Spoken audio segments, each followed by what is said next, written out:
ಖ್ಯಾತಿ ಟೀಕೆ ಮಧ್ಯದಲ್ಲಿ ಉದಿಸಿ ಬಂದಿರುವಂಥ ಅಮೃತಮಯ ಕಲಶ ಕಾವ್ಯಗಳ ಮೇಲೆ ರಾಜವರ್ಜಿ ಪಾಂಡೆಯವರು ಬರೆದಿರುವ ಬಾಲಬೋಧಿನಿ ಟೀಕೆ ಸ್ವಾಧ್ಯಾಯ ನಡೆದದ್ದೇ ಇದೆ.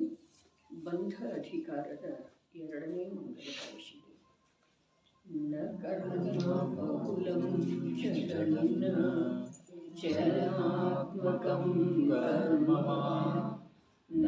ನೈಕಕರಣಾನಿ ವಾ ಚಿರಚಿದ್ವಿಧೋ ಬಂಧಕೃತ್ ಯದೈಕ್ಯಂ ಉಪಯೋಗಭೂ ಸಮುಪಯಾತಿ ರಾಗಾದಿಭಿಃ ಸ ಏವ ಕಿಲ ಕೇವಲಂ ಭವತಿ ಬಂಧಹೇತುರ್ನೃಣಾಂ. ಮೊದಲೇ ಬಂಧದ ಸ್ವರೂಪವನ್ನು ಹೇಳುತ್ತಾರೆ.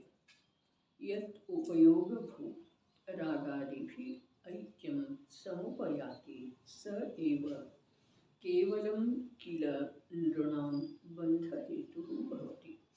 ಯಾವ ಚೇತನಾಗುಣ ರೂಪದ ಮೂಲ ವಸ್ತುವು ರಾಗದ್ವೇಷ ಮೋಹರೂಪದ ಅಶುದ್ಧ ಪರಿಣಾಮಗಳ ಜೊತೆ ಐಕ್ಯತೆ ರೂಪದಿಂದ ಪರಿಣಮಿಸುತ್ತದೆ, ಕೇವಲ ಅದೊಂದೇ, ಅನ್ಯ ಸಹಾಯವಿಲ್ಲದೆ ನಿಶ್ಚಯದಿಂದ ಎಷ್ಟು ಸಂಸಾರಿ ಇರುವ ಜೀವರಾಶಿ ಇದೆ, ಅದಕ್ಕೆ ಜ್ಞಾನಾವರಣಾದಿ ಕರ್ಮಗಳ ಬಂಧದ ಕಾರಣವಾಗುತ್ತದೆ. ಇಲ್ಲಿ ಯಾರದೋ ಪ್ರಶ್ನೆ, ಬಂಧದ ಕಾರಣವು ಇದಿಷ್ಟೇ ಇದೆಯೋ ಅಥವಾ ಮತ್ತೆ ಕೂಡ ಯಾವುದಾದರೂ ಬಂಧದ ಕಾರಣವಿದೆ? ಉತ್ತರ, ಇದಿಷ್ಟೇ ಬಂಧದ ಕಾರಣವಿದೆ, ಬೇರೆಯಂತೂ ಯಾವುದೇ ಕಾರಣವಿಲ್ಲವೆಂದು ಹೇಳಿದ್ದಾರೆ. ಕರ್ಮ ಬಹುಲಂ ಜಗತ್ ನ ಬಂಧಕೃತ್ ವಾ ಚಲನಾತ್ಮಕಂ ಕರ್ಮ ನ ಬಂಧಕೃತ್ ವಾ ಅನೇಕ ಕರಣಾನಿ ನ ಬಂಧಕೃತ್ ವಾ ಚಿದಚಿದ್ವಿಧಃ ನ ಬಂಧಕೃತ್. ಜ್ಞಾನಾವರಣಾದಿ ಕರ್ಮರೂಪವಾಗಿ ಬಂಧಿಸಲು ಯೋಗ್ಯವಿರುವಂಥ ಯಾವ ಕಾರ್ಮಣ ವರ್ಗಣಗಳಿವೆ ಅವುಗಳಿಂದ 343 ಘನರಜ್ಜು ಪ್ರಮಾಣವಿರುವ ಲೋಕಾಕಾಶದ ಪ್ರದೇಶಗಳು ಘೃತ ಘಟದ ಹಾಗೆ ತುಂಬಿಕೊಂಡಿವೆ. ಅವು ಕೂಡ ಬಂಧದ ಕರ್ತೃವಿಲ್ಲ. ಸಮಾಧಾನವು ಈ ಪ್ರಕಾರವಿದೆ. ಯಾವ ರಾಗಾದಿ ಅಶುದ್ಧ ಪರಿಣಾಮಗಳಿವೆ ಅವುಗಳ ಅಭಾವದಲ್ಲಿ ಕಾರ್ಮಣ ವರ್ಗಣ ಮಾತ್ರದಿಂದ ಬಂಧವಾಗುತ್ತಿದ್ದರೆ, ಯಾವ ಮುಕ್ತ ಜೀವರುಗಳಿದ್ದಾರೆ ಅವರಿಗೂ ಬಂಧವಾಗುತ್ತಿತ್ತು. ಇಲ್ಲಿ ಯಾವ ಕಾರ್ಮಣ ವರ್ಗಣಗಳದ್ದು ಮಾತು ಹೇಳಿದರೂ ಜಡಕರ್ಮ, ಅಷ್ಟವಿಧದ ಕರ್ಮ, ಆ ಕರ್ಮಗಳ ಕಾರ್ಮಣ ವರ್ಗಣಗಳ ಕರ್ಮರೂಪ ತಾಳಬೇಕಾಯಿತು ಅಂತಂದ್ರೆ ಜೀವದ ಅಶುದ್ಧ ಪರಿಣಾಮ ಅನಿವಾರ್ಯ ಇದೆ. ಯಾವುದರ ಸೀಮೆ ಎಷ್ಟಿದೆ ಅಲ್ಲ ಅಷ್ಟನ್ನೇ ತಿಳ್ಕೊಳ್ಳೋದು ಅವಶ್ಯಕ ಇದೆ. ಆ ಸೀಮೆಯಿಂದ ಬಾಹಿರವಾಗಿ ನಮ್ಮ ಅಜ್ಞಾನದಿಂದ ನಾವು ಏನನ್ನಾದರೂ ತಿಳ್ಕೊಳ್ಳಿಕ್ಕೆ ಹೋದ್ರೆ ಅದು ನಮ್ಮ ಪ್ರಯೋಜನದೊಳಗೆ ಬಾಧೆ ಆಗ್ತಿದೆ. ನಮಗೆ ಜಿನಾಗಮದಿಂದ ಯಾವ ಪ್ರಯೋಜನ ಸಾಧಿಸುವುದಿದೆಯೋ ಆ ಪ್ರಯೋಜನದೊಳಗೆ ನಿಜವಾಗಿ ಅದ ಅಡ್ಡಿಯುಂಟು ಮಾಡ್ತಿದೆ. ಜ್ಞಾನಾವರಣಾದಿ ರೂಪದಿಂದ ಯಾವ ಜಡಕರ್ಮ ಅರ್ಥಾತ್ ಕಾರ್ಮಣ ವರ್ಗಣಗಳಿಂದ ರಚಿಸಲ್ಪಡುವ ಯಾವ ಕರ್ಮ ಇದೆಯೋ ಆ ಕರ್ಮಕ್ಕೆ ಒಂದೇ ಅಪೇಕ್ಷೆ, ಅವಶ್ಯಕತೆ, ಏನ? ಅಶುದ್ಧ ಪರಿಣಾಮಗಳ. ಮೊನ್ನೆ ಸ್ಪಷ್ಟ ಮಾಡಿರ್ತಾರೆ, ಇನ್ನೊಂದ್ಸಲ ಸ್ಮರಣೆ ಮಾಡ್ಕೊಳ್ಳೋಣ. ಅರೆ, ವಿಷಯ ಮರೆತು ಹೋಗ್ತಿದ್ದೀರಿ. ಯಾಕೆ ಅಂತಂದ್ರೆ ನಮ್ಮ ಉಳಿದ ವಿಷಯಗಳಲ್ಲಿ ಯಾವ ಪ್ರಕಾರ ಜ್ಞಾನದರ್ಶನದ ಚೈತನ್ಯದ ತನ್ಮಯತೆ ಇದೆಯಲ್ಲ ಆ ಪ್ರಕಾರದ ತನ್ಮಯತೆ ಇದರೊಳಗೆ ಇಲ್ಲ. ಹೀಗಾಗಿ ಇದು ಮರೆತು ಹೋಗೋದು ಸ್ವಾಭಾವಿಕ ಇದೆ. ಆದರೆ ಮರೆತು ಹೋಗ್ತಿದೆ. ಅರೆ, ಶುದ್ಧೋಪಯೋಗ ಕೂಡ ಸಾಧಕ ಜೀವರುಗಳನ್ನ ಬಿಟ್ಟು ಹೋಗ್ತಿದೆ. ಅವರು ಕೂಡ ಪುನಃ ಪುನಃ ಪುನಃ ಪುನಃ ಅದರದೇ ಯತ್ನ ಮಾಡ್ತಾರೆ. ಅದೇ ಪ್ರಕಾರ ನಾವು ವಿಷಯವನ್ನು ತಿಳ್ಕೊಳ್ಳುವಂಥ ಅರೆ ತಿಳಿಯುವುದೇ ಎಲ್ಲಕ್ಕೂ ಎಲ್ಲಕ್ಕೂ ಪರಮ ಉಪಾಯ ಇದೆ ರೀ. ಎಲ್ಲಕ್ಕೂ ಅಂದ್ರೆ ಅರೆ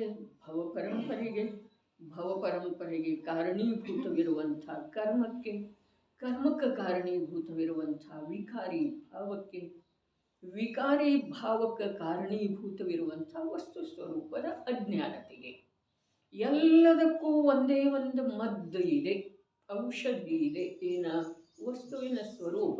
ಜಿನಾಗಮದಲ್ಲಿ ಯಾವ ವಿಷಯವನ್ನು ನಾವು ಓದ್ತಾ ಇದ್ದೇವೆ, ಭಾಗ್ಯದಿಂದ ಯಾವ ವಿಷಯ ನಮ್ಮ ಜ್ಞಾನದ ಸನ್ನಿಧಿಗೆ ಬಂದದ್ದು ಇದೆಯೋ ಅದನ್ನು ಸಾಧ್ಯವಾದಷ್ಟ ಸತ್ಯ ರೂಪದಿಂದ, ಸ್ಪಷ್ಟ ರೂಪದಿಂದ ತಿಳಿದುಕೊಳ್ಳುವ ಯತ್ನ ಮಾಡುತ್ತಿದೆ. ಏನು ಸ್ಪಷ್ಟ ಮಾಡಿತ್ತು ಮೊನ್ನೆ? ಬರೇ ಜ್ಞಾನಾವರಣಾದಿಗಳಿಂದ ಯಾವ ಜೀವ ಬಂಧನಕ್ಕೊಳಗಾಗ್ತಾ ಇದ್ದಾನೆ, ಅರೆ ಬರೇ ಸಂಜ್ಞಿ ಪಂಚೇಂದ್ರಿಯ ಅಲ್ಲ, ನನ್ನ ಅಪೇಕ್ಷಾದಿಂದ ನಾನು ವಿಚಾರ ಮಾಡಿದ್ರೆ, ನನ್ನ ಚೈತನ್ಯ ತತ್ವದ ಮುಖ್ಯತೆಯಿಂದ ನಾನು ವಿಚಾರ ಮಾಡಿದರೆ, ವಿಚಾರ ಅಂತೂ ಅದನ್ನೇ ಮಾಡೋದಿದೆ. ನನ್ನ ಸ್ವರೂಪದಿಂದ, ನನ್ನ ಅಪೇಕ್ಷಾದಿಂದ ವಿಚಾರ ಮಾಡಿದರೆ ನನ್ನ ಯಾವ ಜ್ಞಾನ ಈಗ ವರ್ತಮಾನದಲ್ಲಿ ನನ್ನ ನಿಜ ಸ್ವರೂಪವನ್ನು, ನನ್ನ ವಾಸ್ತವಿಕ ಸ್ವರೂಪವನ್ನು, ನನ್ನಿಂದ ಭಿನ್ನವಿರುವಂಥ ವಿಶ್ವದ ಅನ್ಯ ಪದಾರ್ಥಗಳ ಸ್ವರೂಪವನ್ನು ತಿಳ್ಕೊಳ್ಳುವ ಯಾವ ಅವಕಾಶ ನಮಗ ಜ್ಞಾನದ ಮುಖ್ಯತೆಯಿಂದ ಮತ್ತು ಸಂಯೋಗದ ಮುಖ್ಯತೆಯಿಂದ ಲಭಿಸಿದ್ದ ಇದೆಯೋ ಆ ಸಮಯದೊಳಗ ನಾವು ಆ ಕಾರ್ಯ ಮಾಡದೇ ಇರೋದೇನಿದೆ ನಮ್ಮ ಜ್ಞಾನಕ್ಕ ಆವರಣ ಇದೆ. ಇದು ಒಂದು ಮಾತ. ಇದು ಮುಗೀತು. ಇಲ್ಲಿ ಹೇಳ್ತಾ ಇದ್ದಾರೆ, ಲೋಕಾಕಾಶದ ತುಂಬೆಲ್ಲ ಘೃತಘಟದ ಹಾಗೆ ಕಾರ್ಮಣ ವರ್ಗಣಗಳು ತುಂಬಿದಾವೆ, ಅವುಗಳಿಂದ ಕರ್ಮ ಆಗುತ್ತಿತ್ತು. ಜ್ಞಾನಾವರಣಾದಿ ಕರ್ಮ ಅಂತಂದ್ರೆ ಸಿದ್ಧರಿಗೆ ಕೂಡ ಆಗಬೇಕಾಗೋದು. ಹಾಗಾದ್ರೆ ಅವುಗಳಿಂದ ಆಗುವುದಿಲ್ಲ. ಯಾವುದರಿಂದ ಆಗ್ತಿದೆ? ಅಶುದ್ಧ ಪರಿಣಾಮದಿಂದ ಆಗ್ತಿದೆ. ಹಾಗಾದರೆ ಇಲ್ಲಿ ಯಾವ ವಾಸ್ತವಿಕ ಸ್ವರೂಪವನ್ನು ತಿಳ್ಕೊಳ್ಳುವಂಥ, ನನ್ನ ಸ್ವರೂಪವನ್ನು ತಿಳ್ಕೊಳ್ಳುವಂಥ ಯೋಗ್ಯತೆ ನನಗ ಅನಂತ ಕಾಲದೊಳಗ ಇಂದ ಅಪೂರ್ವವಾಗಿ ಲಭಿಸಿದ್ದು ಇದೆಯೋ ಆ ಸಮಯದೊಳಗ ನಾನು ನನ್ನ ಜ್ಞಾನವನ್ನು ಅಯೋಗ್ಯ ಕ್ಷೇತ್ರಗಳಲ್ಲಿ ಎಲ್ಲ ನಿರರ್ಥಕವಾಗಿ ಹರಿಬಿಡುವುದರಿಂದ, ಬರೇ ಹರಿಬಿಡ್ತಾ ಇಲ್ಲ, ಅದರೊಳಗೆ ನಾವು ಸುಖ ದುಃಖ ಮೊದಲಾದ ರೂಪದ ಅನುಭವ ಮಾಡ್ತಾ ಇದ್ದೇವೆ. ಅದರಿಂದ ನಮ್ಮ ಜ್ಞಾನಕ್ಕೆ ಆವರಣ ಇದೆ. ರೀ.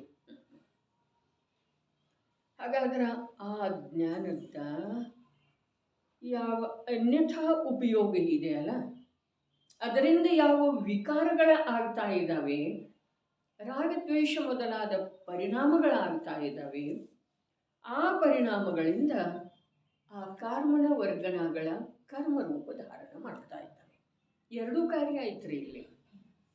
ಜ್ಞಾನಾವರಣದ ಬಂಧ ನನ್ನ ಸ್ವರೂಪವನ್ನು ನಾನು ತಿಳಿಯುವ ಸಲುವಾಗಿ ಅಪೂರ್ವ ಲಭಿಸಿದರನೂ ಕೂಡ ಆ ಕಾರ್ಯದೊಳಗೆ ನಾನು ಸಾವಧಾನ ಇಲ್ಲದೆ ಇರುವುದರಿಂದ ನನ್ನ ಜ್ಞಾನಕ್ಕೆ ಆವರಣ ನನ್ನ ಆ ಕಾರ್ಯದಿಂದ ಆಗ್ತಾ ಇದೆ.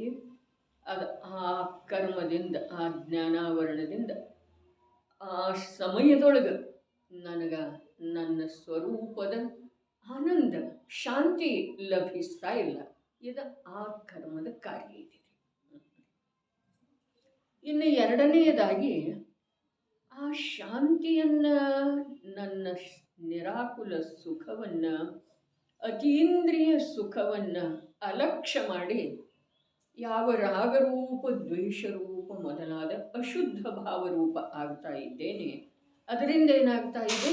ಕಾರ್ಮಣ ವರ್ಗಣಗಳ ಜ್ಞಾನಾವರಣಾದಿ 8 ಪ್ರಕಾರದ ಕರ್ಮಗಳ ಅವಸ್ಥೆಗೆ ಪ್ರಾಪ್ತ ಆಗ್ತಾ ಇದ್ದಾವೆ. ಎರಡೂ ಪ್ರಕಾರದ್ದಾಯಿತು. ಒಂದು ಜ್ಞಾನದ ಮೇಲೆ ಆವರಣದ ಫಲಸ್ವರೂಪವಾಗಿ ಏನಿದೆ, ನಿರಾಕುಲತೆಯ ಅನುಭವ ಆಗ್ತಾ ಇಲ್ಲ. ಎರಡನೇದ್ದೇನಿದೆ, ರಾಗರೂಪ ಆಗುವುದರಿಂದ, ಆಕುಲಿತ ಆಗುವುದರಿಂದ ಜಡ ಕರ್ಮಗಳಿಂದ ಬಂಧ ಆಗ್ತಾ ಇದೆ. ಇನ್ನು ಒಂದು ಮಾತು ಇಲ್ಲಿ ಸ್ಪಷ್ಟ ಮಾಡೋದ, ಮತ್ತು ಇವತ್ತೇನು ಬಂದಿದೆ ಅಂತಂದ್ರೆ,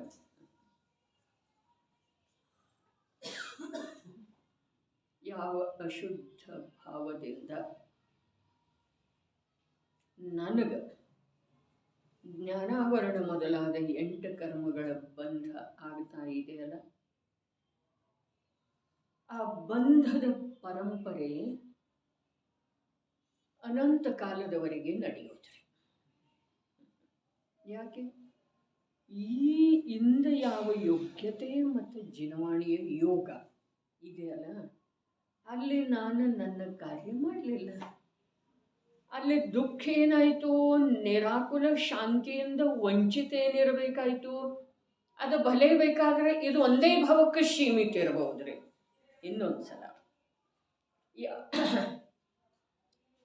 ನಿಜವಾಗಿ ನನ್ನ ವಿಚಾರವನ್ನು ನಾನು ಹೇಳ್ತಾ ಇದ್ದೇನೆ. ನನ್ನ ಸ್ವರೂಪ, ನನಗಾಗ್ತಾ ಇರುವಂತಹ ಹಾನಿ, ನನಗೇನು ಈ ಸಂಜ್ಞೆ ಪಂಚೇಂದ್ರಿಯ ರೂಪದ ಅಥವಾ ನನ್ನ ಸ್ವರೂಪವನ್ನು ತಿಳ್ಕೊಳ್ಳುವಂಥ ಯಾವ ಜ್ಞಾನದ ಯೋಗ್ಯತೆ ಅಪೂರ್ವವಾಗಿ ಲಭಿಸಿದ್ದ ಇದೆಯೋ, ಅಲ್ಲಿ ನಾನು ಆ ಕಾರ್ಯದಿಂದ ವಿಮುಖ ಉಳಿದನು ಅಥವಾ ಆ ಕಾರ್ಯದ ಪರಿವೇ ಮಾಡಲಿಲ್ಲ ಅಂತಂದ್ರೆ, ಈ ಒಂದು ಭವದೊಳಗೆ ಮಾತ್ರ ಅದರ ಫಲವನ್ನು, ಅರ್ಥಾತ್ ಆಯಾ ಸಮಯದೊಳಗೆ ಮಾತ್ರ ಅದರ ಫಲವನ್ನು ನಾನು ಭೋಗಿಸಬಹುದು. ಯಾವುದರ ಫಲವನ್ನು? ನನ್ನ ಜ್ಞಾನದೊಳಗ ನನ್ನನ್ನು ತಿಳ್ಕೊಳ್ಳುವಂಥ ಯೋಗ್ಯತೆ ಇದ್ರೂ ಕೂಡ ನಾನು ಆ ಕಾರ್ಯ ಮಾಡದೇ ಇರುವುದರಿಂದ, ನಾನು ಒಂದು ವೇಳೆ ನನ್ನನ್ನು ತಿಳ್ಕೊಳ್ಳುವ ಯೋಗ್ಯತೆಯ ಮೂಲಕ ನನ್ನನ್ನು ನಾನು ತಿಳ್ಕೊಳ್ತಿದ್ನು ಅಂತಂದ್ರೆ ನಿರಾಕುಲ ಶಾಂತಿ, ಅತೀಂದ್ರಿಯ ಸುಖದ ಪ್ರಾಪ್ತಿ ಆಗ್ತಿತ್ತು. ಹಾಗಾದ್ರೆ ಅದರ ಪ್ರಾಪ್ತಿ ಆಗಲಿಲ್ಲಲ್ಲ, ಆ ಪ್ರಕಾರದ ಹಾನಿಯಂತೂ ಇದು ಒಂದು ಭವಕ್ಕೆ ಮಾತ್ರ ಸೀಮಿತ ಇದೆ. ಅರೆ ತಿಳ್ಕೊಳ್ಳೋದ್ರೆ ಇದು ಒಂದು ಭವಕ್ಕೆ ಮಾತ್ರ ಸೀಮಿತ ಇದೆ. ಆದ್ರೆ ಆ ಕಾರ್ಯ ಮಾಡದೇ ಇರುವುದರಿಂದ, ಅಶುದ್ಧ ಪರಿಣಾಮದೊಳಗೆ ತನ್ಮಯನಾಗಿ ವರ್ತಿಸುವುದರಿಂದ ಯಾವ ಜಡ ಕರ್ಮಗಳದ್ದು 8 ಪ್ರಕಾರದ ಕರ್ಮಗಳದ್ದು ಬಂಧ ಆಗ್ತಾ ಇದೆಯಲ್ಲ, ಆ ಬಂಧದ ಪರಂಪರೆ ಅನಂತ ಕಾಲದವರೆಗೆ ಇರ್ತಿದೆ.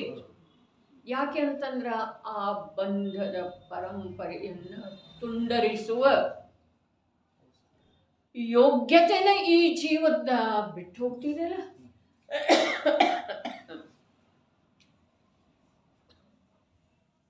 ಇಲ್ಲಿದೆ ಏನ, ಜಡಕರ್ಮದ ಕಾರ್ಯ.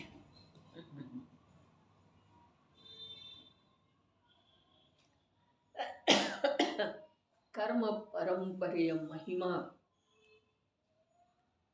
ಕರ್ಮದ ಬಲವಂತತೆ ಇಲ್ಲಿ ಸಿದ್ಧ ಆಗ್ತಿದೆ.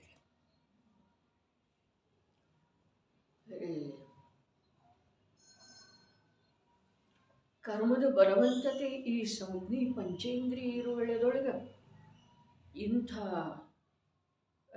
ಅಪೂರ್ವ ಲಬ್ಧಿ ಬರೀ ಸಂಜ್ಞೆ ಪಂಚೇಂದ್ರಿಯದಷ್ಟ ಅಲ್ಲ.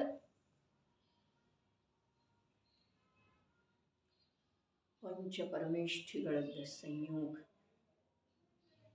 ಜಿನವಾಣಿಯ ಸಂಯೋಗ ಕೂಡ ಅಪೂರ್ವ ಲಬ್ಧಿನೇ ಇದೆ ರೀ.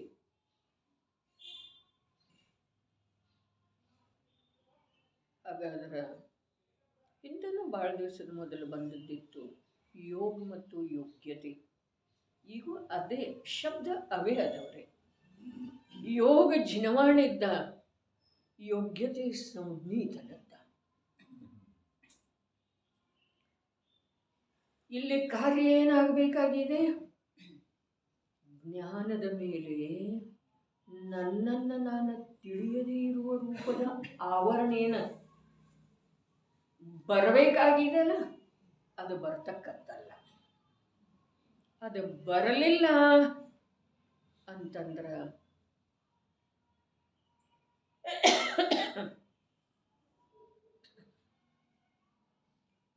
ನಮ್ಮ ಕಾರ್ಯವನ್ನು ನಾವು ಮಾಡಿದ ಹಾಗೆ ಆಯಿತು. ನಮ್ಮ ಕಾರ್ಯಕ್ಕೆ ಜಡಕರ್ಮದ್ದು ಕೂಡ ಅನುಕೂಲತೆ ಸಿಕ್ಕಿತು. ಅನುಕೂಲತೆ ಸಿಕ್ಕಿತು. ಅನುಕೂಲತೆ ಯಾಕಂತಂದ್ರೆ ನನ್ನ ಕಾರ್ಯವನ್ನು ನಾನೇ ಮಾಡೋ ಒಳ್ಳೆಯದೊಳಗೆ ಆ ಕರ್ಮದ ಬಾಧೆ ಆಗಲಿಲ್ಲ. ಯಾವ ಕರ್ಮದ? ಉದಯರೂಪ ಕರ್ಮದ. ಉದಯರೂಪದ ಕರ್ಮದ ಬಾಧೆ ಆಗಲಿಲ್ಲ. ಉದಯರೂಪ ಕರ್ಮದ ಬಾಧೆ ಯಾವಾಗ ಆಗೋದ್ರೆ ಈ ಭವ ಬಿಟ್ಟಿತ್ತಲ್ಲ, ಬಿಟ್ಟು ಹೋಯ್ತಲ್ಲ, ಅವಾಗ ಶುರುವಾಗೋದ್ರಿ. ತಿಳಿತಿದೆ ಅಂದ್ಕೊಳ್ತೇನ್ರಿ, ತಿಳಿಯುವುದಿಲ್ಲ ಅಂತ ನಾನು ಯಾಕೆ ಅಂದ್ಕೊಳ್ಳಿ?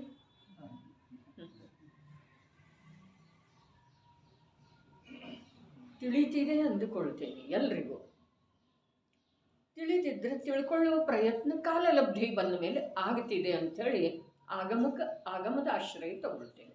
ನಾನು ಮುಖಚರ್ಯೆಯ ಮೇಲಿಂದ ತಿಳಿದದ್ದ ಗೊತ್ತಾಗ್ತಿದೆ. ಗೊತ್ತು ಮಾಡಿಕೊಂಡ್ರೂ ನನಗೆ ರಾಗದ್ವೇಷ ಆಗದೇ ಇರುವಂಥ ಪ್ರಯತ್ನ ನಾನು ಮಾಡ್ತೀನಿ. ಅರೆ, ನನಗೆ ಗಟ್ಟಿ ಮಾಡಿಕೊಳ್ಳುವುದಿದೆ. ತಮ್ಮದ ಆ ಪ್ರಕಾರದ ಪುರುಷಾರ್ಥ ಮತ್ತು ಯೋಗ್ಯತೆ ಇತ್ತು ಅಂತಂದ್ರೆ ತಾವು ನನಗಿಂತ ಗಟ್ಟಿ ಮಾಡಿಕೊಳ್ಳೋದು ಸಾಧ್ಯ ಇದೆ. ಅದೊಂದು ಆಯಾ ಜೀವಕ್ಕೆ ಸಂಬಂಧಿಸಿದ ಜ್ಞಾನದ ಕಾರ್ಯ ಇದೆ ರೀ. ಅದ ಯೋಗ ಯೋಗ್ಯತೆ. ಇದು ಯೋಗ ನಡೆದದ್ದೇ ಇದೆ, ಯೋಗ್ಯತೆ ತಮ್ಮದಿದೆ ರೀ. ಅರೆ, ಅಪೂರ್ವ ಲಬ್ಧಿ ಯಾವುದರದ್ದು ಇದೆ? ಅಪೂರ್ವ ಲಬ್ಧಿ ಯೋಗ್ಯತೆದ್ದೂ ಇದೆ, ಯೋಗದ್ದೂ ಇದೆ ರೀ. ಅರೆ, ಧನಕನಕಾದಿಗಳ ಯೋಗ, ನಿರೋಗಿ ಶರೀರದ ಯೋಗ, ಪ್ರಿಯ ಜನರದ ಯೋಗ ಅನಂತ ಬಾರಿ ಸಿಕ್ಕಿದೆ. ಆದರೆ ಅದು ಅಪೂರ್ವ ಯೋಗ ಅಲ್ಲ.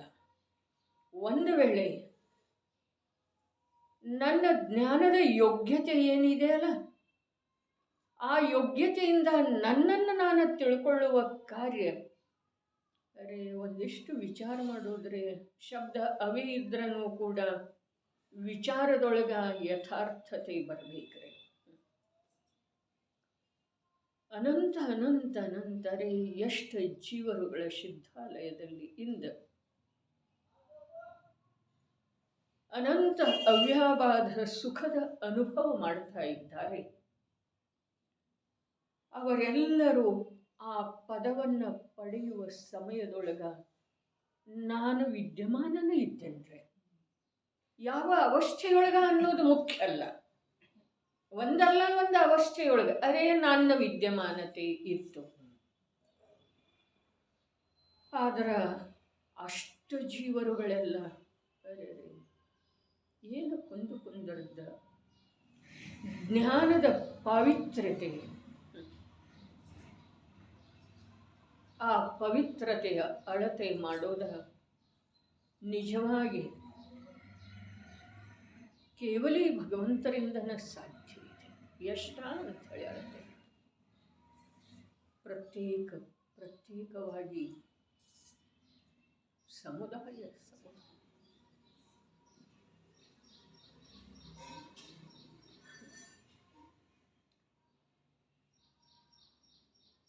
ಎಷ್ಟು ಬಾರಿ ಆ ವಿಷಯ ನನ್ನ ಜ್ಞಾನದ ಭೂಮಿಕೆಯೊಳಗೆ ಬರ್ತಿದೆಯೋ ಅಷ್ಟು ಬಾರಿ ಅದರ ಸ್ಪಷ್ಟತೆ ನನಗೆ ಅಧಿಕ ಆಗ್ತಾ ಇದೆ. ಪ್ರತ್ಯೇಕವಾಗಿ ಸಮಸ್ತ ಸಿದ್ಧರಿಗೆ, ಮನುಷ್ಯ ಕ್ಷೇತ್ರದಲ್ಲಿರುವಂಥ ಅರಹಂತರಿಗೆ, ಆಚಾರ್ಯರಿಗೆ, ಉಪಾಧ್ಯಾಯರಿಗೆ, ಸಾಧುಗಳಿಗೆ, ಗಣಧರರಿಗೆ, ಅನಂತ ಸಿದ್ಧರಿಗೆ ಪ್ರತ್ಯೇಕವಾಗಿ ಹಾಗೆ ನಮಸ್ಕಾರ ಮಾಡಿದ್ದಿರಬಹುದು. ಆ ಚೇತನ ಯಾಗ ನಮಸ್ಕಾರ ಮಾಡಿದ್ದಿರಬಹುದು. ಸಮುದಾಯ ರೂಪದಿಂದ ತ್ಯಾಗ ಮಾಡಿದ್ದಿರಬಹುದು. ಅವರೆಲ್ಲರೂ ಆ ರೂಪದಿಂದ ಆ ಸಾಧಕನ ಜ್ಞಾನದೊಳಗ ಯಾವ ಸಮಯದೊಳಗೆ ಯಾವ ರೀತಿಯಾಗಿ ಕಾಣಿಸಿಕೊಂಡಿದ್ದಿರಬಹುದು. ಅವರ ಕಾಣಿಸ್ತಾ ಇರುವೆಳದೊಳಗ ಆ ಸಾಧಕನ ಪ್ರಮೋದ ಪುರುಷಾರ್ಥ ಯಾವ ರೀತಿ ಉಕ್ಕುತ್ತಾ ಇರಬಹುದು.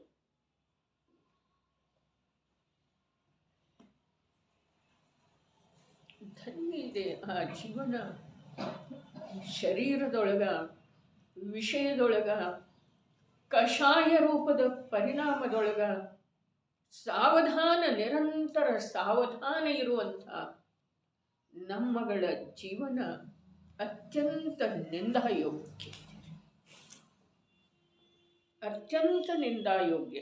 ಯಾರು ನಿಂದೆ ಮಾಡೋರು? ನಾವು ಮಾಡ್ಬೇಕ್ರೆ ನಮ್ಮ ಅಂಥ ಜೀವನದ ನಿಂದೆ ನಾವು ಮಾಡಬೇಕು. ನಮ್ಮ ಎದುರಿಗೆ ಅವರ ಜೀವನವನ್ನು ತುಲನಾತ್ಮಕ ದೃಷ್ಟಿಯಿಂದ ನೋಡಬೇಕು. ಶಬ್ದದಿಂದ ಹೇಳೋದನ್ನು ಕಠಿಣ. ಈಗಿನ ಆಚಾರ್ಯ ಆ ಕುಂದ ದೇವರತ್ತ ಭಾವದ ವೈಶಾಲ್ಯತೆ ಮತ್ತು ನಿರ್ಮಲತೆ ಅವರು ಎಲ್ಲಿದ್ದಾರೆ ಅದನ್ನೇ ಭಜನೆಯೊಳಗ ಸತ್ಯ ಭಾವದ ಮೂಲಕ ಹೇಳಬಹುದಾಗಿದೆ. ಭಾವದ ಗ್ರಹಣಪೂರ್ವಕ ದೇಹದಲ್ಲಿದ್ದರೂ ದೇಹ ಒಳಗೆ ವಿಕಲ್ಪದ ವಸ್ತ್ರವಿದೆ. ದೇಹದೊಳಗಿದ್ದಾರೆ, ಈ ಲೋಕದೊಳಗೆ ಇದ್ದಾರೆ. ಆದ್ರೂ ಕೂಡ ಅಲೌಕಿಕವಾದಂಥ ಮುಕ್ತ ಜೀವರುಗಳ ಮೋಕ್ಷದ ಸಾಧನೆ ಮಾಡ್ತಾ ಇರುವಂಥವರ ಸಮೂಹದೊಳಗೆ ಅವರು ವಾಸ ಮಾಡ್ತಾ ಇದ್ದಾರೆ. ಜಡ ದೇಹದೊಳಗೆ ಇದ್ದಾರೆ, ಆದರೆ ಜಡ ದೇಹದ ಜ್ಞಾನ ಅವರಿಗೆ ವರ್ತಿಸ್ತಾನೇ ಇಲ್ಲ. ಯಾವ ಜ್ಞಾನ ಸಾಮರ್ಥ್ಯ ನಮಗೆ ಲಭಿಸಿದ್ದ ಇದೆ, ಅದರೊಳಗೆ ಯೋಗ್ಯತೆ ಎಂಥದ್ದು ಇದೆ ಅಂತಂದ್ರೆ ಅಂತಹ ಉಚ್ಚ ಜೀವನದೊಳಗ ಬಂದು ಬಿಡುವಂಥ ಯೋಗ್ಯತೆ ಇದೆ.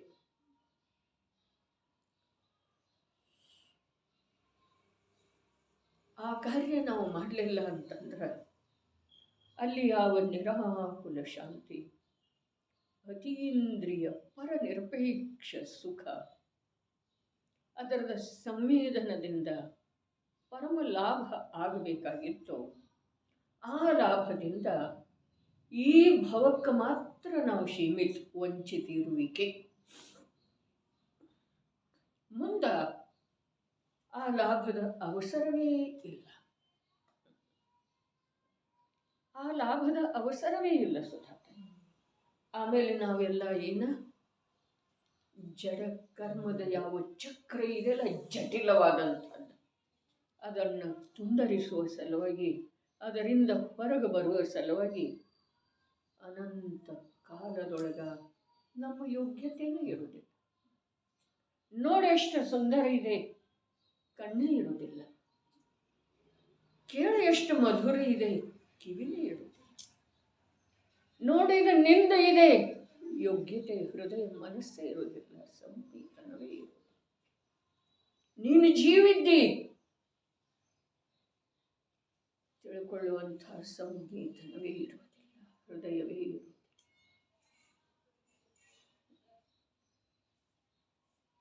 ಅಂಥದ್ರೊಳಗೆ ಎಷ್ಟು ಕಾಲ? ಒಂದು ಭವ.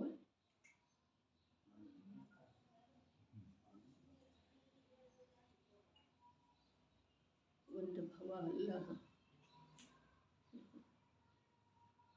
ಅನಂತ. ಆ ಭವಗಳಿಗೆ ಕೊನೆಯೇ ಬರುವುದಿಲ್ಲ. ನಾವು ವಿಚಾರ ಮಾಡಿದ್ರು ಸರಿ, ಒಪ್ಪಿದ್ರು ಸರಿ, ಒಪ್ಪದೇ ಇದ್ರೂ ಸರಿ, ವಸ್ತು ಸ್ವರೂಪ ಇದುವೇ ಇದೆ ರೀ. ಅಬಾಧಿತ ವಸ್ತು ಸ್ವರೂಪ.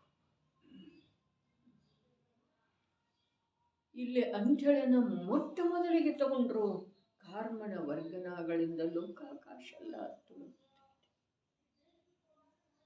ಅದು ಕರ್ಮಬಂಧದ ಕಾರಣ ಆಗುವುದಿಲ್ಲ. ಯಾರಿಗೆ ಯಾರಿಗೆ ಯಾರಲ್ಲೇ ಅಶುದ್ಧ ಭಾವ ಇಲ್ಲವೋ ಅವರಿಗೆ.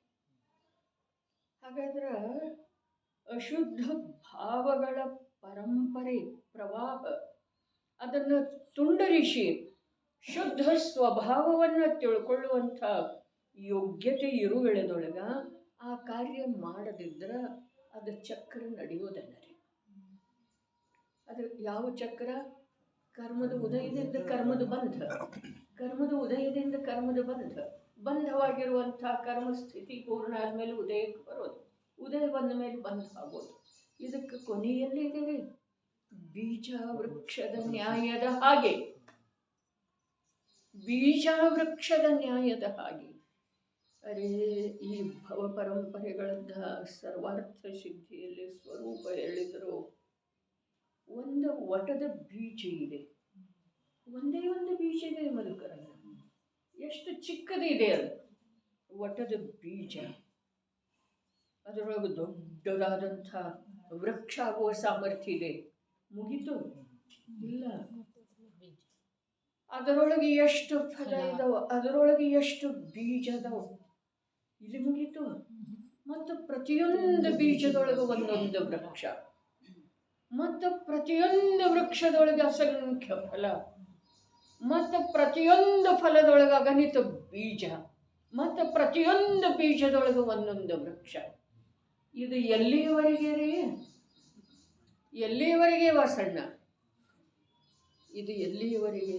ಅರೆ ಮಾಡ್ತಾ ಹೋದ್ರ ಅದರ ಪರಂಪರೆಗೆ ಕೊನೆಯೇ ಬರುವುದಿಲ್ಲ.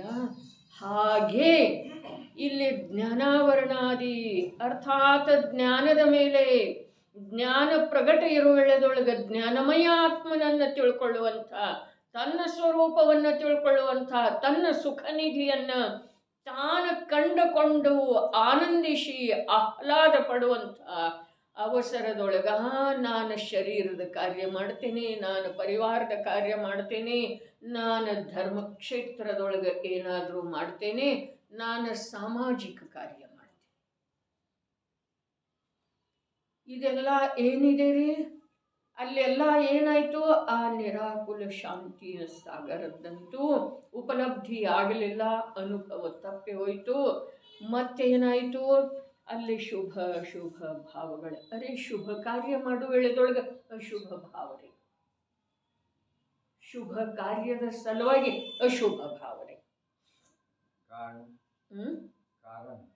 ಕಾರಣ ಅರೆ ಶುಭ ಕಾರ್ಯ ಮಾಡುವ ವೇಳೆದೊಳಗ ನಮ್ಮ ಇಚ್ಛೆಯ ಅನುಸಾರ ಎಲ್ಲ ಸಾಧನ ಸಲಕರಣೆ ಇರುವುದಿಲ್ಲಲ್ಲ, ಆವಾಗ ಆ ಶುಭದ ಧ್ಯೇಯ ಬಿಟ್ಟು ಹೋಗಿ ಅಶುಭ ಪರಿಣಾಮ ಎಷ್ಟಾಗ್ತಾವ್ರೆ.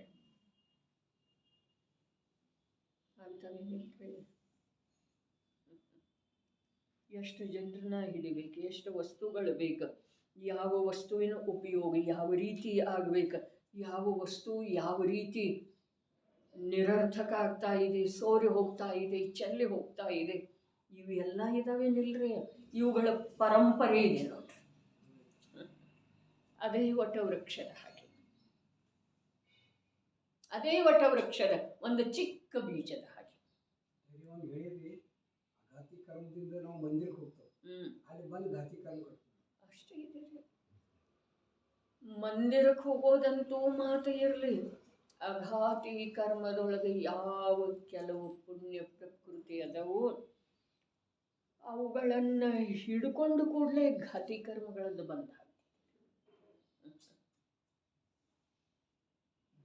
ಅವುಗಳನ್ನಂತೂ ಜೀವ ಆನಂದದಿಂದ ಹಿಡ್ಕೊಳ್ಳೋರೆ. ಯಾಕೆ ಅಂತಂದ್ರೆ ಅವು ಇಂದ್ರಿಯ ಗೋಚರ ಅದವ್ರಲ್ಲ. ಇವನ ಹತ್ರ ಇಂದ್ರಿಯ ಜ್ಞಾನ ಇದೆ ರೀ.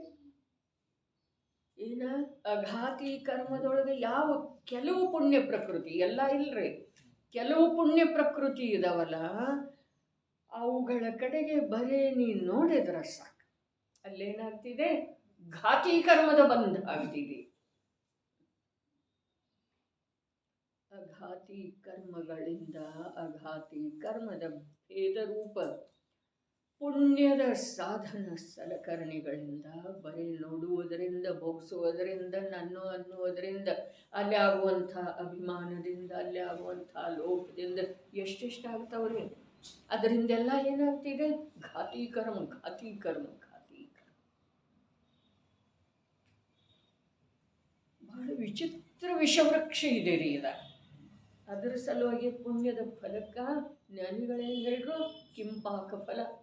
ನೋಡ್ಲಿಕ್ಕೆ ಸುಂದರ ಇದೆ, ರಸ ಮಧುರ ಇದೆ, ಅದರ ತಿಂದ್ರೆ ಸತ್ತು. ಮತ್ತು ಸುಂದರ ಇದ್ದ ಮೇಲೆ, ಮಧುರ ರಸ ಇದ್ದ ಮೇಲೆ ತಿನ್ನವೇನಿಲ್ರಿ. ಇಂದ್ರಿಯ ವಿಷಯ ಹೇಗಿದೆ? ಪೂಜೆಯೊಳಗೆ ಏನು ಬರ್ತಿದೆ? ಮಧುರ ವಿಷ ಸಮ. ದೇವಶಾಸ್ತ್ರಗಳು ಪೂಜೆಗಳು, ಯುಗರ್ಜೀಕೃತ ಪೂಜೆಯೊಳಗೆ ಇಂದ್ರಿಯ ವಿಷಯ ಆಗಿದೆ, ಮಧುರ ವಿಷ. ಮಧುರ ಇದೆ, ಅದರ ವಿಷ ಇದೆ ಅಲ್ಲ, ಮಧುರ ಇದೆ ರೀ.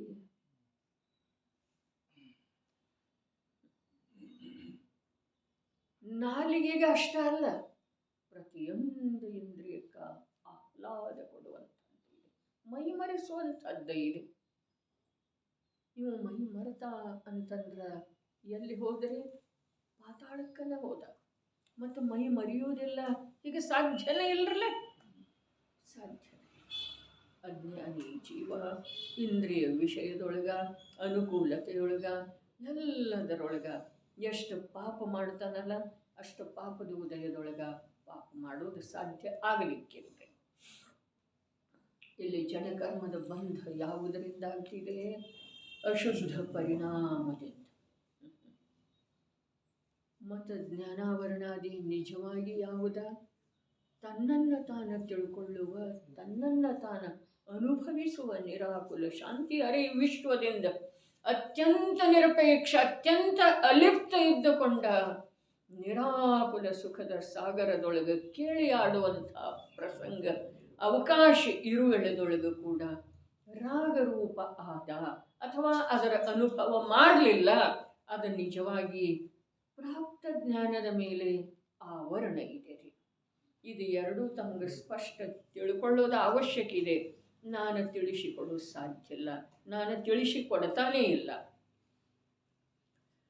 ಇನ್ನು ಜ್ಞಾನಾವರಣಾದಿ ಕರ್ಮರೂಪವಾಗಿ ಬಂಧಿಸಲು ಯೋಗ್ಯವಿರುವಂಥ ಯಾವ ಕಾರ್ಮಣ ವರ್ಗಣಗಳಿವೆ ಅವುಗಳಿಂದ 343 ಘನರಜ್ಜು ಪ್ರಮಾಣವಿರುವ ಲೋಕಾಕಾಶದ ಪ್ರದೇಶಗಳು ಘೃತ ಘಟದ ಹಾಗೆ ತುಂಬಿಕೊಂಡಿವೆ.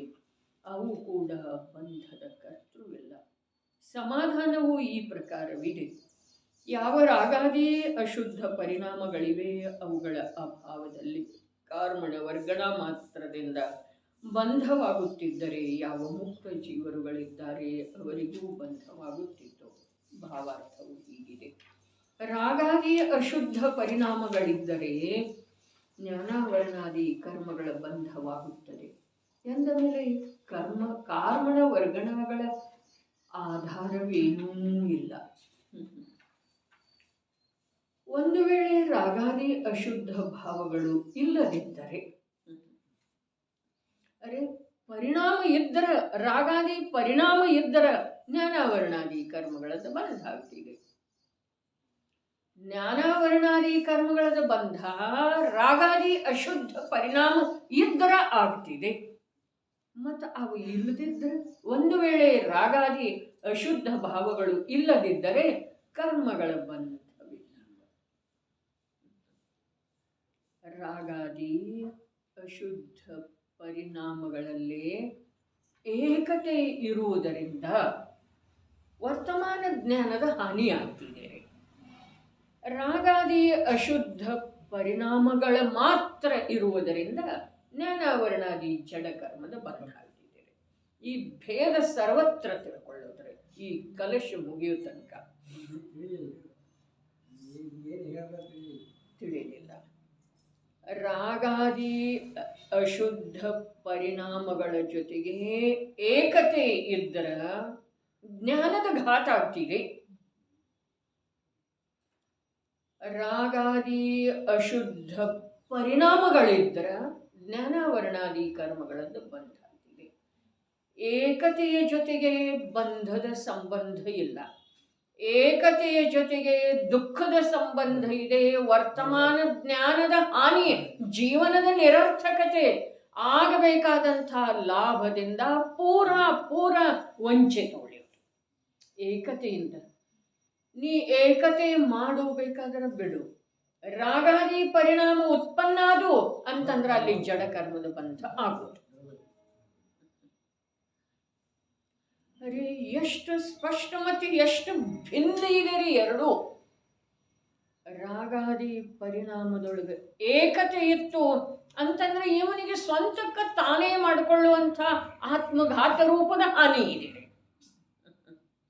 ರಾಗಾದಿ ಪರಿಣಾಮಗಳ ಮಾತ್ರ ಇದ್ದು ಅಂತಂದ್ರೆ ಅದರಿಂದ ಜಡಕರ್ಮ ರೂಪದಿಂದ ಕಾರ್ಮನ ವರ್ಗನ ಕರ್ಮ ರೂಪದಿಂದ ಬಂದಾಗ್ತಿದೆ. ಅದು ಅವನಿಗೇನು ಮಾಡಲಿಕ್ಕೆ ಸಾಧ್ಯ ಇದೆ ರೀ? ಅದು ಅವನಿಗೆ ಮಾಡ್ತಿದೆ, ಕಾಲು ಬಂದ ಮೇಲೆ ಮಾಡ್ತಿದೆ. ಜಡಕಾರ್ಮನ ವರ್ಗನ ರಾಗದ ನಿಮಿತ್ತ ಪಡೆದು ಅಶುದ್ಧ ಭಾವದ ನಿಮಿತ್ತ ಪಡೆದು ಕರ್ಮರೂಪ ಆಯ್ತಲ್ಲ, ಅದು ಜೀವನಿಗೇನು ಮಾಡ್ತಿದೆ? ಸಮಯ ಸಾಧಿಸಿ ಮಾಡ್ತಿದೆ. ಅದಕ್ಕೆ ಹೇಳಿದರೆ ಕರ್ಮದ ಹಿತ ಬಯಸುವುದು.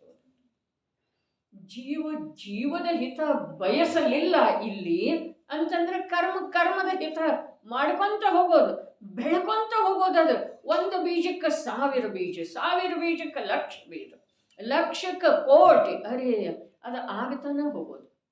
ಪ್ರತಿಯೊಂದಕ್ಕೆ 10ರಲ್ಲೇ ಗುಣಾಕಾರ ಮಾಡಿದ ನಂತರ ಏನಾಗೋದ? ಅದು 10 ಪಟ್ಟು ಆಗತಾನ ಹೋಗೋದಲ್ಲ. ಇಲ್ಲಿ 10 ಇಲ್ರಿ, ನಾನು ನಮ್ಮ ಬುದ್ಧಿಗೆ ತಿಳಿಯುವ ಸಲುವಾಗಿ 10ರಲ್ಲೇ ಗುಣಾಕಾರ ಹೇಳಿದೆ. ಪ್ರತಿಯೊಂದಕ್ಕೆ ನಂತರಲ್ಲೇ ಮಾಡೋದಿದೆ ವಿಜಯಬಾಯಿ. ಅರೆ ಇದು ನಮ್ಮ ಬುದ್ಧಿಗೆ ತಿಳಿಯುವುದಿಲ್ಲ. ತಿಳಿಯದಿದ್ರೂ ನಿಂದ ತಿಳ್ಕೊಳ್ಳುವಷ್ಟು ಬುದ್ಧಿ ಇದೆ, ಅದನ್ನು ಅನ್ಯ ಕ್ಷೇತ್ರದೊಳಗೆ ವಿನಿಯೋಗ ಮಾಡ್ತಾ ಇದೆಯಲ್ಲ, ಅದನ್ನು ಇಲ್ಲಿ ತಗೊಂಡು ಬಾ. ಆವಾಗ ನಿನ್ನ ಕಾರ್ಯ ಆಗೋ ಸಾಧ್ಯ ಇದೆ. ಪ್ರತಿಯೊಂದಕ್ಕೆ ಒಂದು ಬೀಜದೊಳಗೆ ಎಷ್ಟು ಬೀಜಗಳಾಗುವ ಶಕ್ತಿ ಇದೆ? ಅನಂತ. ಮತ್ತು ಅನಂತಕ್ಕ ಅರೆ ವಿಚಾರ ಮಾಡೋಣವ್ರಿ.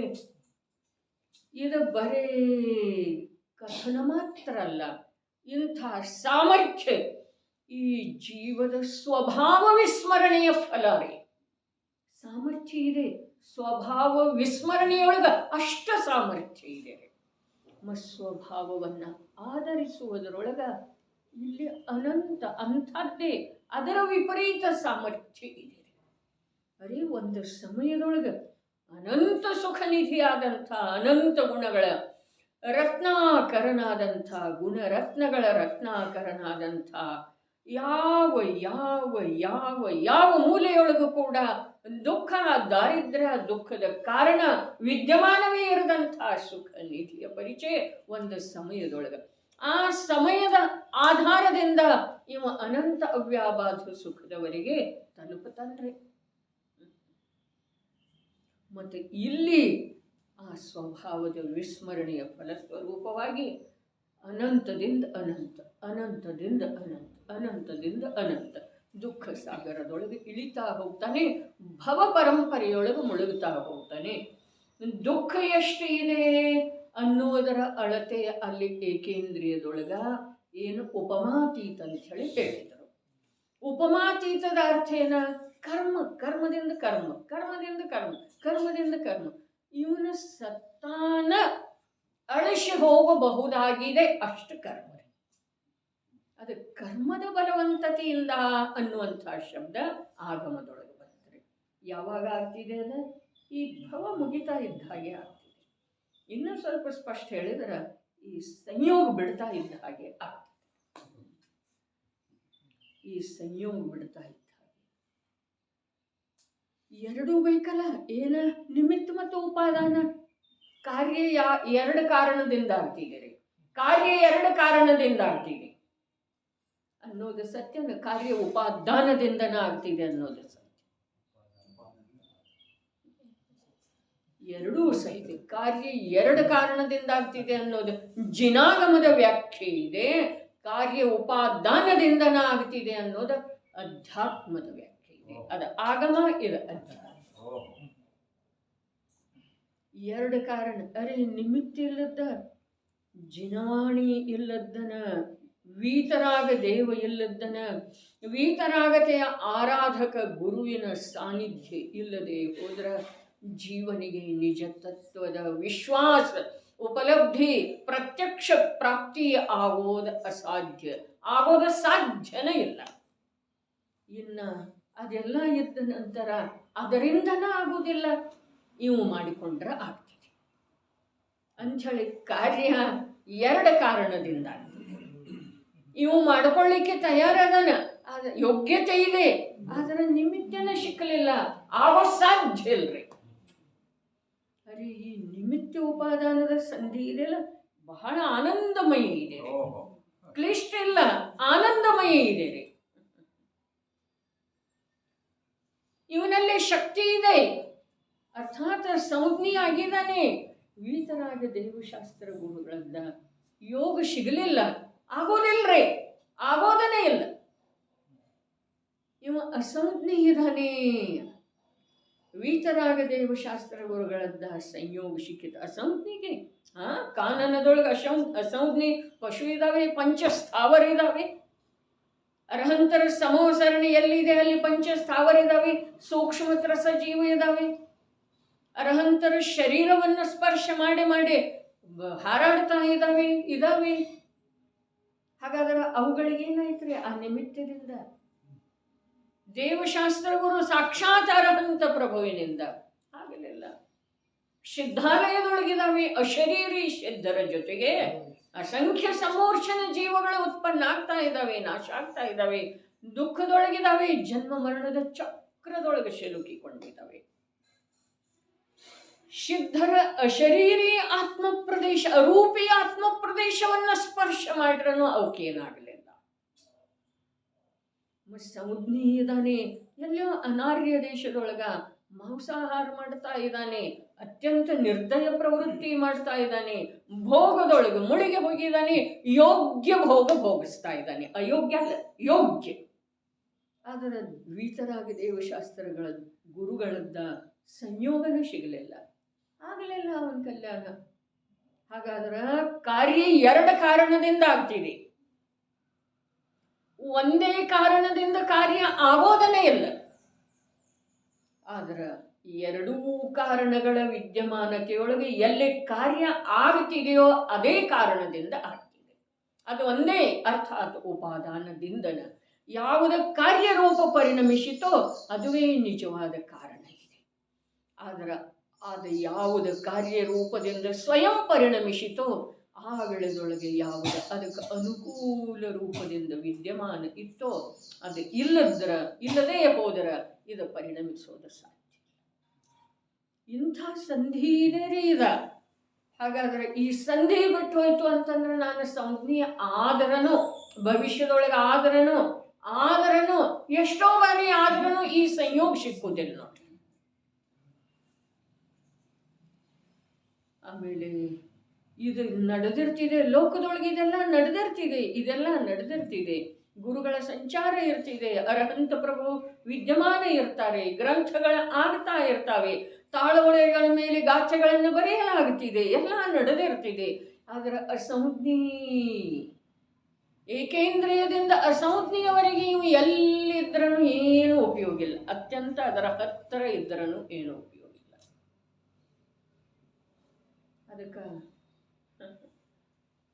ಎರಡೂ ಇರೋದು ಬಹಳ ಕಠಿಣ ಇದೆ ವಿಜಯಭಾಯಿ. ಎರಡೂ ಇದ್ದಾಗನ ಕಾರ್ಯ, ನಿಮಿತ್ತ ಉಪಾದಾನ. ಅದಕ್ಕೆ ಆಗಮದ ವಚನ ಸುಳ್ಳಲ್ಲ. ಆದ್ರೆ ಅಧ್ಯಾತ್ಮದ ಕಡೆಗೆ ಹೋಗಲಿಲ್ಲ ಅಂತಂದ್ರ ಅದೇ ಆಗಮ ಬಾಧಕ ಆಗ್ತಿದೆ.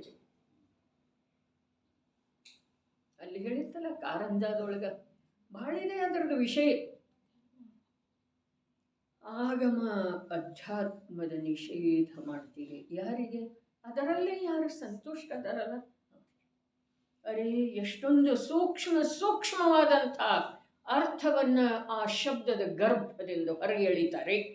ಆದರೆ ಆತ್ಮನ ಕಡೆಗೆ ಹೋಗೋದಿಲ್ಲ. ಆ ಪಾಂಡಿತ್ಯದೊಳಗನ ಅವರಿಗೆ ಆನಂದ ಇದೆ, ಅವರಿಗೆ ಆ ಪಾಂಡಿತ್ಯದೊಳಗನ ಸುಖ ಇದೆ. ಹಾಗಾದ್ರೆ ಆ ಪಾಂಡಿತ್ಯ ಆಗಮ ಅವರಿಗೆ ಏನು ಮಾಡಿತು? ಅಧ್ಯಾತ್ಮದ ಕಡೆಗೆ ಹೋಗುವುದರ ನಿಷೇಧ ಮಾಡಿತು. ಅವರಿಗೆ ಅಂದ್ರೆ ಯಾರಿಗಲ್ಲ, ನನಗ ಅನಂತ ಬಾರಿ ಆಗಿದ್ದೇನೆ ನಾನು. ಏನ? ಪಂಡಿತ್. ಅನಂತ ಬಾರಿ ಪಂಡಿತ ಆಗಿದ್ದೇನೆ, ಮುನಿ ಆಗಿದ್ದೇನೆ, ಜ್ಞಾನಿ ಆಗಿದ್ದೇನೆ, 11 ಅಂಗ 9 ಪೂರ್ವದ ಪಾಠಿ ಆಗಿದ್ದೇನೆ, ಘೋರ ಉಪಸರ್ಗ ವಿಜಯಿ ಆಗಿದ್ದೇನೆ. ಆದ್ರೆ ಆತ್ಮಜ್ಞ ಆಗಲಿಲ್ಲ ಒಂದು ಬಾರಿನೂ. ಅದಕ್ಕೆ ಆತ್ಮಜ್ಞ ಆಗುವ ಅಪೂರ್ವ ಲಬ್ಧಿ ಈಗ ನಮಗೆ ಸಿಕ್ಕಂತ ಇದೆ. ಆ ಲಬ್ಧಿಯೊಳಗೆ ಬರೀ ಯೋಗ್ಯತೆ ಅಲ್ಲ, ಸಂಜ್ಞೀತನ ಅಲ್ಲ, ಆದ್ರೆ ಯಥಾರ್ಥ ದೇವಶಾಸ್ತ್ರ ಗುರುವಿನ ಸಾನ್ನಿಧ್ಯ, ಮುಖ್ಯ ರೂಪದಿಂದ ಅಜ್ಜಿನ ವಚನಾಮೃತದ ಸಾನ್ನಿಧ್ಯ ನಮಗೆ ಸಿಕ್ಕಿದೆ ಅಲ್ಲ, ಅದು ಅಪೂರ್ವ ಲಬ್ಧಿ ಇದೆ. ಅದರಿಂದ ಯಾವ ಕಾರ್ಯ ಮಾಡಬೇಕು ಆ ಕಾರ್ಯದ ಕಡೆಗೆ ನಮ್ಮ ಉತ್ಸಾಹ ಜಾಗೃತ ಆಗಬೇಕು. ಯಾವುದನ್ನು ಬಿಟ್ಟುಕೊಡೋದು ಅವಶ್ಯಕ ಇದೆ ಅದನ್ನು ಬಿಟ್ಟುಕೊಡುವ ಸಲುವಾಗಿ ಯಾವುದೇ ಪ್ರಕಾರ ಪೂರ್ವಾಪರ ವಿಚಾರ ಮಾಡಬಾರದು ಅನ್ನುವ ಮಂಗಲ ಭಾವನೆ. ಒಂದು